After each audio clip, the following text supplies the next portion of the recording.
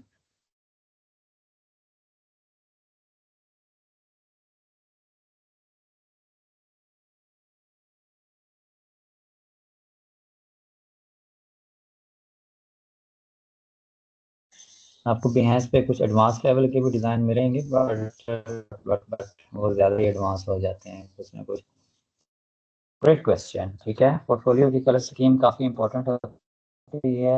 ये तुम्हारी पर्सनैलिटी और प्रोफेशनलिज्म दोनों रिफ्लेक्ट करती हैं, इसलिए रिसर्च ज़रूरी है, ठीक है।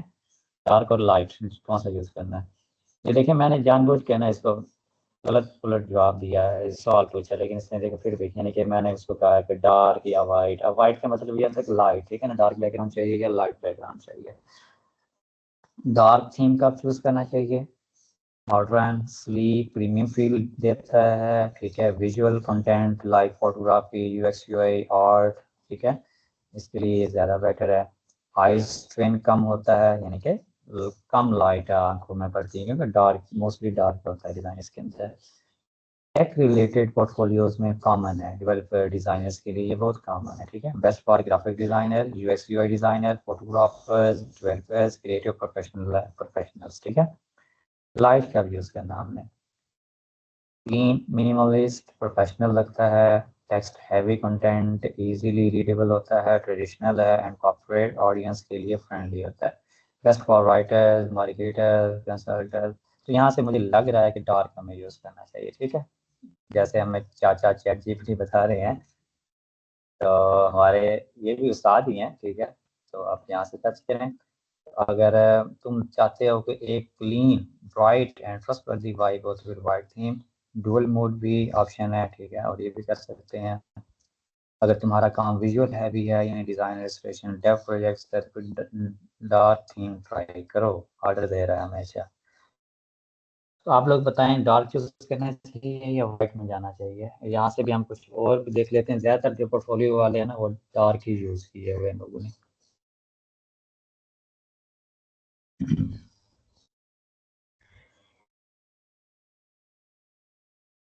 या तो आप डार्क भी यूज़ कर सकते हैं या मिक्स करके भी यूज़ कर सकते हैं। ये एक अच्छी वेबसाइट बन सकती है, होम पेज। लेकिन ये कुछ ज़्यादा ही थोड़ी सी कॉम्प्लेक्स भी हो सकती है। इसमें आप हर एक चीज़ एग्जैक्टली अचीव नहीं कर सकते, ये भी मैं आप लोगों को बता दूँ। यहाँ पे Behance पे आपको बड़े एडवांस लेवल के डिज़ाइन मिल जाएंगे। डिज़ाइनर का काम होता है डिज़ाइन डिज़ाइन बनाना। वो ये नहीं देखता कि वो आप किसी बिल्डर के अंदर उसको इजीली बना सकते हैं या नहीं बना सकते हैं। उस पर बहुत सारी पॉसिबिलिटीज़ होती हैं। आप कोडिंग के ज़रिए से भी कर सकते हैं, आप किसी और तरीके से भी। आपको फिर प्लगइन्स फाइंड करने पड़ते हैं उससे रिलेटेड, अगर आपको कोडिंग नहीं आती तो। अच्छा, अब कोई मॉडर्न सा ही देखेंगे, पुराने तो वैसे भी कोई फ़ायदा नहीं है उनका। जैसे अब ये देखें, ओपन करने के लिए मुझे यहीं से करना पड़ेगा।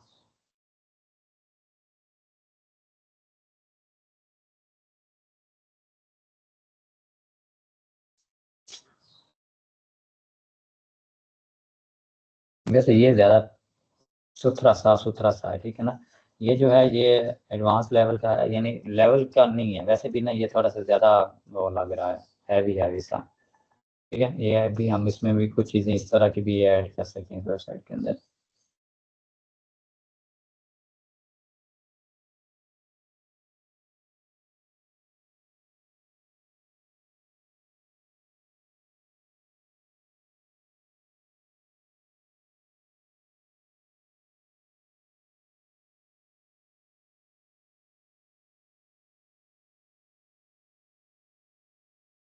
पोर्टफोलियो के अंदर ज़्यादातर जो कलर चलता है ये वाला चलता है, ठीक है। इसको वो कहते हैं जामनी कलर। रेड भी चलता है, नीला भी काफ़ी चलता है, ठीक है। नीला, रेड, ग्रीन, इस टाइप के कलर बड़े चलते हैं। ब्लू, ठीक है, इलेक्ट्रिक ब्लू, ब्लू हो गया। और उसके बाद वाइब्रेंट पर्पल, ऑरेंज, ऑरेंज के बाद ग्रीन, ग्रीन के बाद रेड, कोरल सॉफ्ट रेड, यानी कि ना इस तरह आप इनमें से कोई सा भी कलर स्कीम से ना आप इनको फाइंड आउट कर सकते हैं। और कलर स्कीम तो हम अपनी यूज़ करेंगे, हम अपनी ही बनाएंगे कलर स्कीम।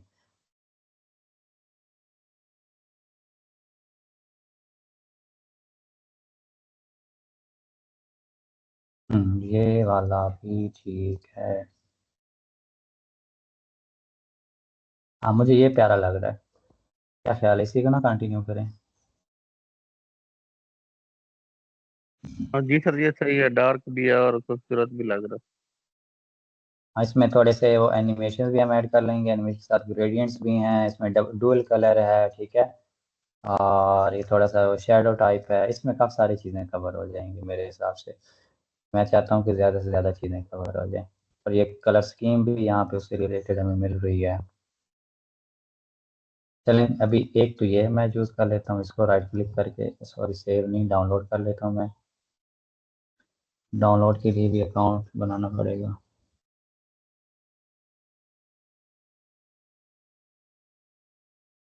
ज़रूरी है।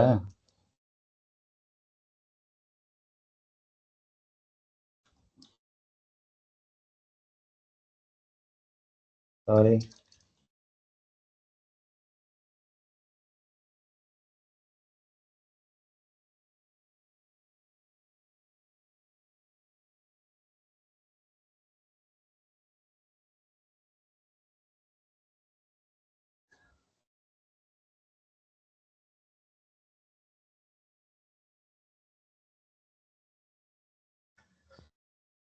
What are you interested in? मैं हूँ इंटरेस्टेड, 5 चूज़ करने हैं मुझे, हैं। मुझे तो यहाँ कोई काम के नज़र ही नहीं आ रहा। चलें फिर हम ही कुछ भी चूज़ कर लेते हैं फिर।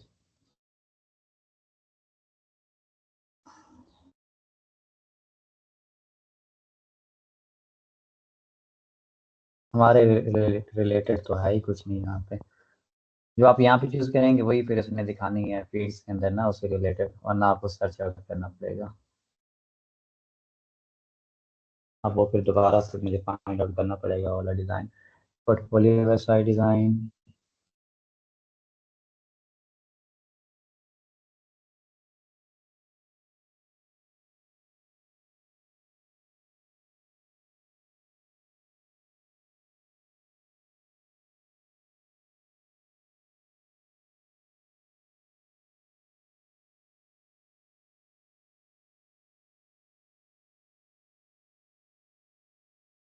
Demo and download.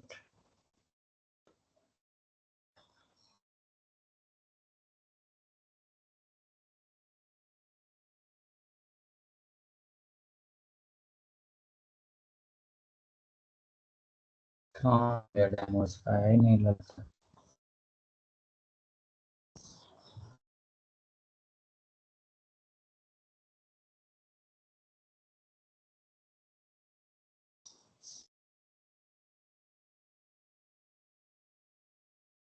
पहले ये वाला ओपन किया था हमने, रेड वाला। हाँ, यही था। अच्छा, इसमें नीचे हम अगर आए तो वही मैं फाइंड आउट करता हूँ। एक तो वो हम ले लेंगे डिज़ाइन के तौर पे।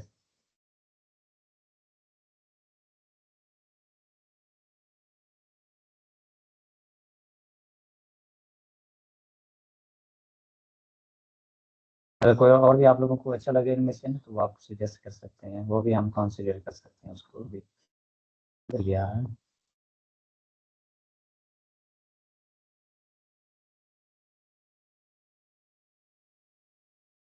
एक तो ये वाली है, ये और है, वो पहले वाला और था।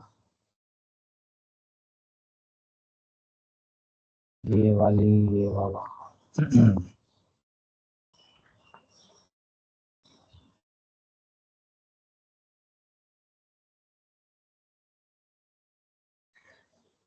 यहाँ पे आपको कलर स्कीम भी काफ़ी सारी मिल जाती हैं, कलर स्कीम भी आप यहीं से उठा सकते हैं, इन्हीं वेबसाइट से भी। नहीं तो जो मैंने ऑलरेडी बताई हैं उन्हीं में से भी आपको अच्छी अच्छी कलर स्कीम मिल जाएंगी।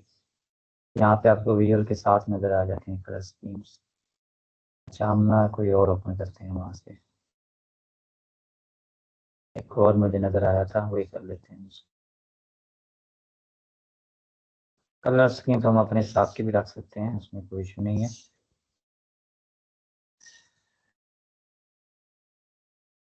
ये वाला ठीक है, इसी को ही हम कर लेते हैं। एक तो ये हो जाएगा, और दूसरा एक ये वाला कर लेते हैं हम।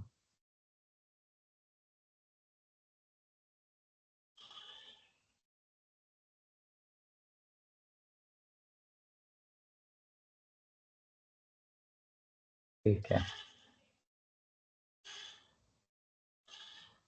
ओरिजिनल इसका डाउनलोड कहाँ से होता है? मोर ऑप्शंस पे जाएं, डाउनलोड इमेज। ठीक है, ओरिजिनल इमेज उसकी डाउनलोड होगी हमारे पास। फोटोज फोटोज फोटोज फोटोज, एक तो ये आ गया हमारे पास। ठीक है, इसी तरह हम हेडर और फुटर भी देख लेंगे, नहीं तो यही यूज़ कर लेंगे, अपनी तरफ से थोड़ा सा बना लेंगे। वन स्टेप बैक जाके मैं इसी से रिलेटेड एक और डिज़ाइन नज़र आ रहा था मुझे, इसको भी हम सेव कर लेते हैं। कुछ चीज़ें हम यहाँ से ले लेंगे।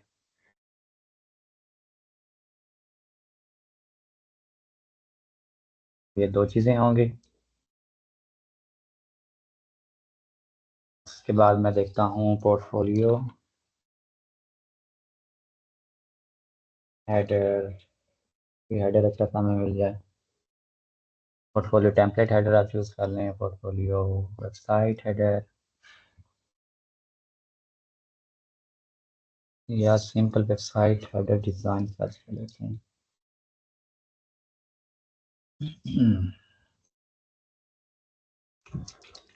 Header designs, design.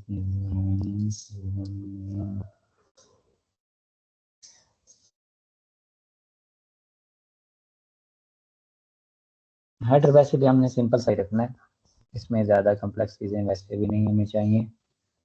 प्यारा सा स्लीक सा मॉडर्न सा डिज़ाइन बनाना है इंशाल्लाह हमने।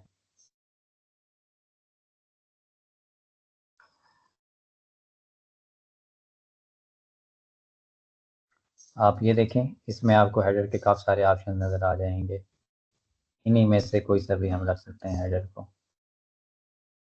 जूम जूम जूम जूम, ये ई कॉमर्स के लिए हो सकते हैं, वैसे मोस्टली ई कॉमर्स के ही हैं। अच्छा, इसके अलावा भी हम कोई और देख लेते हैं हेडर का डिज़ाइन। हेडर जो है ना हम सिंपल सा बना लेंगे, वो टेम्पलेट के हिसाब से ही हम देख लेंगे। इसी तरह फुटर का कोई डिज़ाइन हम देख लेते हैं, फुटर का कोई रिलेटेड हो जाएगा तो फुटर का।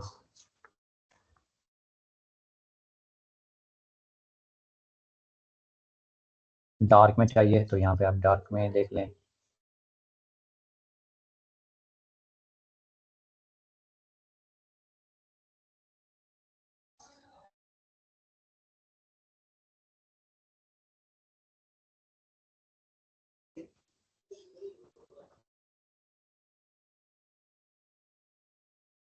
इसमें विजुअल्स क्लियर नहीं है, इसलिए मज़ा नहीं आएगा इसका।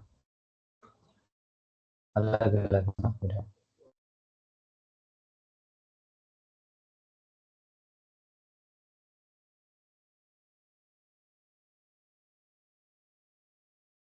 चलो ये तो हो जाएगा, फुटर भी हम बना लेंगे कोई ना कोई देख के। अस इसके अलावा जो आप, हाँ इसके अलावा आप लोग, आपको मैंने फिग्मा का भी कहा था, फिग्मा से भी आप इंस्पायरेशन वगैरह ले सकते हैं। फिग्मा के ऊपर भी आपको काफ़ी सारी चीज़ें मिल जाएंगी, फिग्मा के ऊपर भी। और आप थीम फॉरेस्ट से भी जाके ले सकते हैं वहाँ पे भी टेम्पलेट से हम वहाँ से इंफॉर्मेशन, क्या कहते हैं उसको, इंस्पायरेशन वगैरह ले सकते हैं। हम किसी और वेबसाइट का भी हेडर फुटर या कोई सेक्शन वगैरह उठा सकते हैं।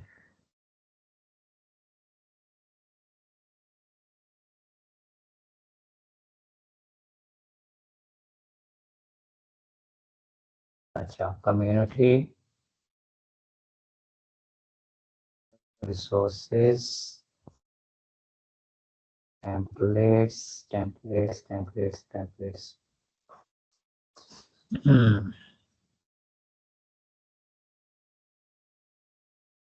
प्रोडक्ट्स कहाँ से आ गया वाला, मुझे लॉगिन करना पड़ेगा।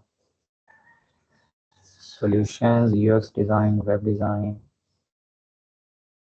ये सॉल्यूशंस हैं इसके, ठीक है। ये रिसोर्सेज हैं इसके, यानी कि जो लर्निंग प्रोसेस है, चलेंगे वो हम बाद में देख लेंगे। यहाँ पे एक मैं बना देता हूँ डॉक्यूमेंट, उसमें बहुत सारी चीज़ें हैं। ऑलरेडी भी मैंने एक बनाया हुआ था, हाँ, बल्कि वो तो मैंने देखा एक दफ़ा।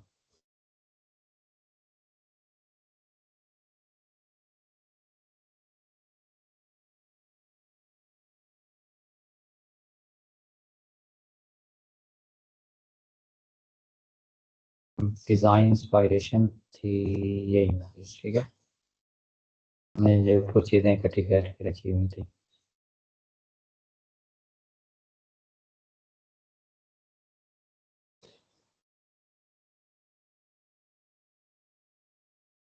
इसमें से जस्ट वो कोड नहीं थे,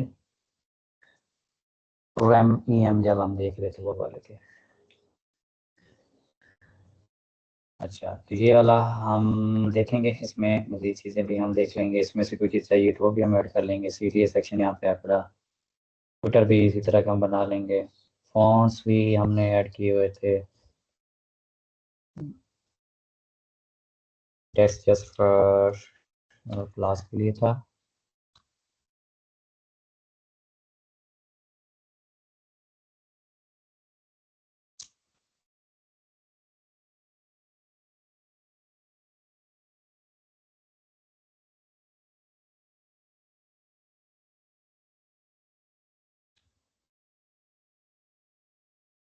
अच्छा चलिए, इसको ना अभी मैंने अगर फर्स्ट स्क्रीन इसके ऊपर कोई चीज़ ऐड करनी है तो वो मैं कैसे करूँगा, नहीं होगी।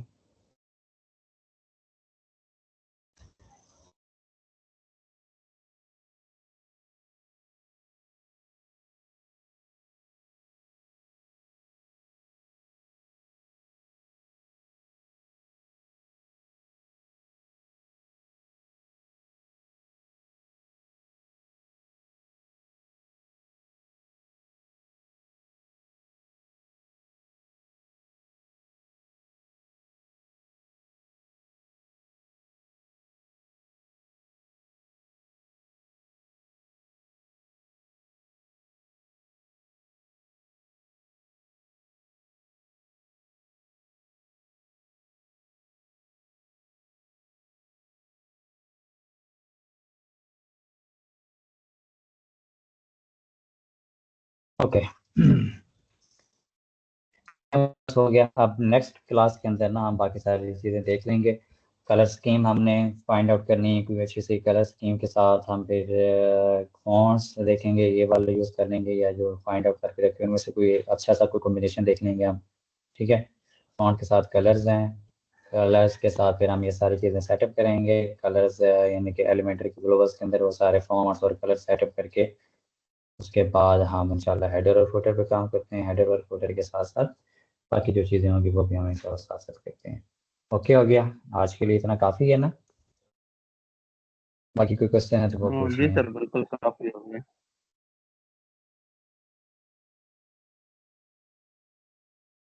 नेक्स्ट के लिए आप लोगों ने कोशिश करनी है अपने अपने डिज़ाइन फाइनल करें हम, ठीक है। साथ साथ इसकी भी प्रैक्टिस करनी है, साथ साथ आप लोगों ने अपनी वेबसाइट पे भी काम करना है। तो डिज़ाइन फाइनल करें अपनी वेबसाइट के। अगर फाइनल आपके ऑलरेडी जो हो चुके हैं वो तो बेहतरीन हो गया ना, आपने जो किए हुए थे। उसमें अगर कोई मज़ीद मॉडिफिकेशन करनी है तो आप एक दफ़ा एक वायर फ्रेमिंग, यानी ये सिंपल वायर फ्रेमिंग ही होगी है, वो आप बना के रख लें कि कौन कौन सी चीज़ें मुझे रिक्वायर हैं, कौन कौन से सेक्शन हैं। वो आप चैट जीपीटी से हेल्प ले सकते हैं कि मुझे अपनी पोर्टफोलियो वेबसाइट के होम पेज के ऊपर कौन कौन से सेक्शन ऐड करने चाहिए, कैसी कैसी चीज़ें ऐड करनी चाहिए, ठीक है। तो वो इंशाल्लाह हम बनाएंगे। हेडर और फुटर के अलावा बाकी जो चीज़ें हैं, जैसे हीरो सेक्शन हो गया, अबाउट अस सेक्शन हो गया, सर्विसेज हो गया, इसके अलावा कोई रिव्यूज़ है, पोर्टफोलियो है, ठीक है। इस तरह की जितनी भी चीज़ें होंगी वो आप लोगों ने उसके उससे रिलेटेड डिज़ाइन जो है ना डिफाइन करके रख लेने हैं। ठीक है, तो आई होप सो आपको ये सारी चीज़ें समझ आ गई होंगी, होस्टिंग सेटअप से लेकर वर्डप्रेस इंस्टॉलेशन, फिर वर्डप्रेस की बेसिक जो भी सेटिंग हमने करनी होती हैं वो भी मैंने आपको बता दी हैं। उसके बाद एलिमेंटर की सेटिंग भी होगी, हम बस फिर नेक्स्ट जो है डिज़ाइन की सेटिंग, और हम इंशाल्लाह डिज़ाइन पे कंटिन्यू करेंगे। ओके, चलें ठीक हो गया, आज के ठीक हो लिए गया। काफ़ी है इतना। ओके, अपना ख्याल रखिएगा, खुदा हाफिज़।